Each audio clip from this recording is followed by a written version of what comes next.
Hi everyone, I hope you are doing good. In this lecture itself, we are going to discuss about the helical gear design procedure. The specific topic comes under the ME8651 Design of Transmission System in 6th semester Mechanical Engineering. Step number one, material selection of material. We have to select the suitable material for the both wheel and pinion. That is the step number one. Simultaneously, we have to measure the sigma p and sigma t, nothing but the different type of stresses. We have to note the different type of stresses which is mentioned in the question itself. Step number two, we have to find the number of teeth on pinion Z1 and number of teeth on wheel Z2 by using the gear or speed ratio I. So Z1 always given in the question itself or we have to assume. So Z2, we have a formula for Z2. What is Z2? Number of teeth on wheel. So Z2 is equal to I into Z1, where I representing the gear ratio and Z1 representing the number of teeth on pinion. Step number 3, we have to calculate the tangential load Ft. So what is the formula for tangential load? Ft is equal to design power in watts and divided by Vm. Here the Vm representing the mean velocity. So we know the formula velocity Vm is equal to pi dn per 60, where V is the diameter, pitch circle diameter. So we have a formula to find in the pitch circle diameter module into number of teeth, and speed n is equal to speed in rpm. So we have a formula for calculating the design power. So 2 pi n mt divided by 60 in terms of watt, where mt representing the module depth. So we have an additional formula to calculate the design power. So the entire formula can be expressed as a power into k into kd. So the k into kd value is always constant 1.3. So the value will be available in the PSG page number 8.15. Here if torque mt is given, the above formula can be expressed as a design power in terms of torque mt is equal to mt into k into kd. Here also k into kd value is a constant which is available in the PSG page number 8.15. So we have a formula for mt. Mt is equal to 60 into power in watts divided by 2 pi n, where n is the speed in rpm. So that is your step 3. Yes, when you refer the PSG page number 8.15, the table will be available. So design twisting moment table. Here the empty formula, mean torque formula will be available, and similarly here kd into k constant values will be available for a symmetric scheme and a hanging scheme. So it's always the constant value. And step 4, so after finding the tangential load, we have to calculate the dynamic load. So what is the formula for dynamic load? Fd is equal to Ft into Cv, where Cv is a kind of mean velocity which is available in the PSG page number 8.51. So when you refer the PSG page number 8.51, this kind of layout will be available. In top of the layout, we have a formula for Cv. So what is the formula for Cv? 6 plus Vm divided by 6 for mean velocity 5 to 20 meter per second for a carefully cutting wheel. So we have to pick the value. Cv formula is 6 plus Vm whole divided by 6. That is the constant formula for Cv which is available in the PSG page number 8.51. And step number 5, strength of gear tooth. Nothing but we have to calculate the beam strength. So what's the formula for beam strength? Fs equal to sigma b into b yb divided by p into dn. So the entire formula can be expressed as Fs equal to sigma b into b into mn into yb, where the mn representing the normal module. So we have a formula for normal module. Mn is equal to 1 by pdn, where PDN representing the normal diametral pitch and PC representing the circular pitch. So phase B is always a constant formula, 10 into normal module, which means 10 into MN. So we have a formula for YV, pi into YV. So the virtual number of teeth ZV is the equation Y get YV. The both YV value can be taken from the PSG page number 8.50. Additionally, we have a formula for finding the virtual number of teeth. ZV is equal to Z divided by cos cube of beta. Okay, the beta representing the helix angle. When you refer the PSG page number 8.51, the Fs beam strength formula will be available.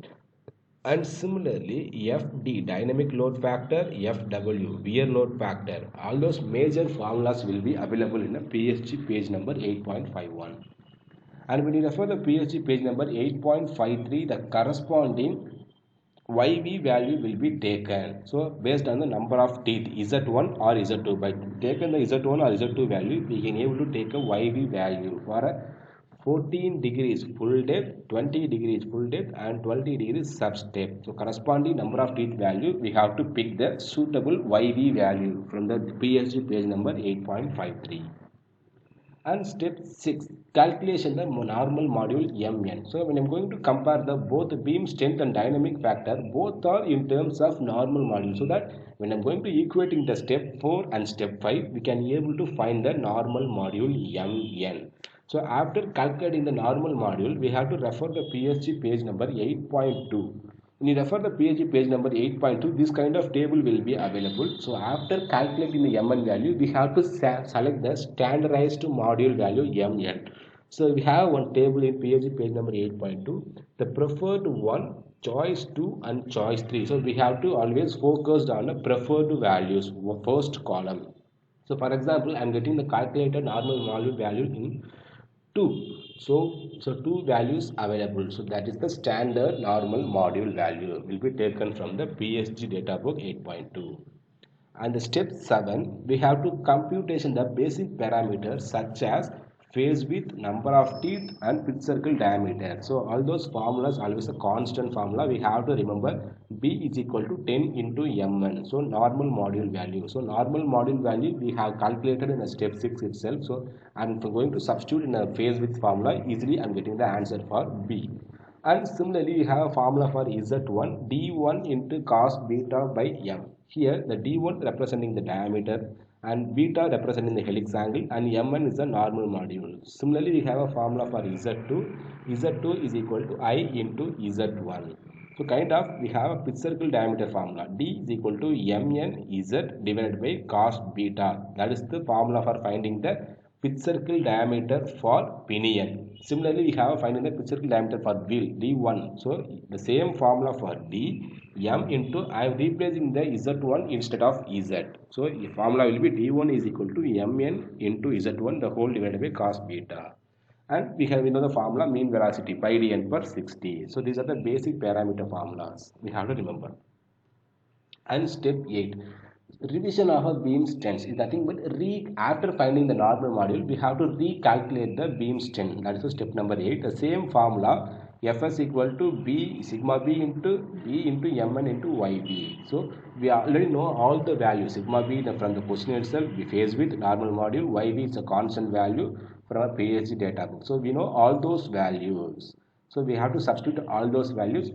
If easily I am getting the beam strength Fs value. In case of ultimate strength, ultimate maximum allowable strength. So sigma B is not in question. We have to assume that's a formula of sigma B is equal to ultimate tensile strength divided by 3.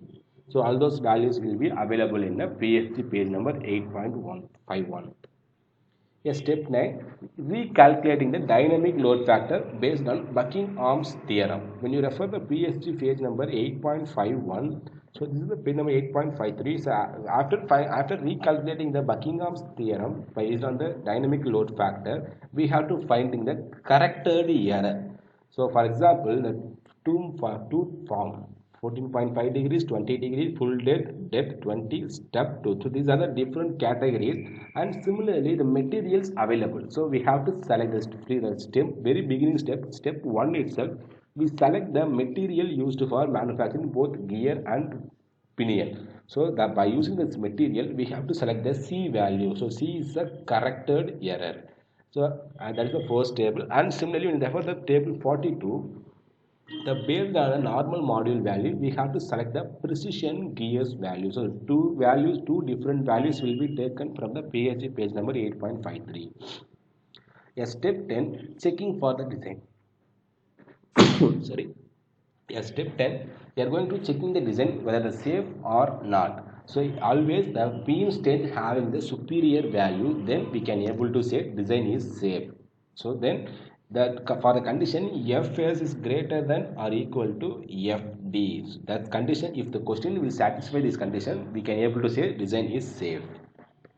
Yes, step 11. Calculation of basic dimensions of a pinion and wheel. That is your step 11.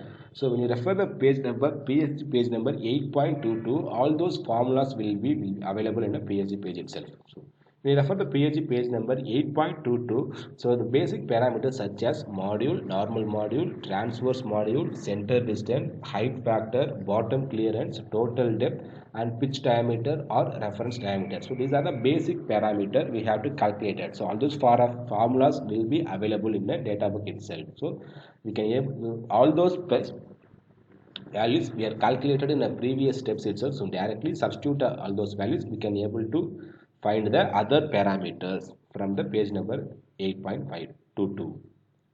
Yes, step number 11. Computation of a wear load FW. So the FW formula is equal to D1 into Q into K into P cos cube of beta, where the Q representing the ratio factor. So the form, what is the formula for ratio factor? 2I divided by I plus or minus 1.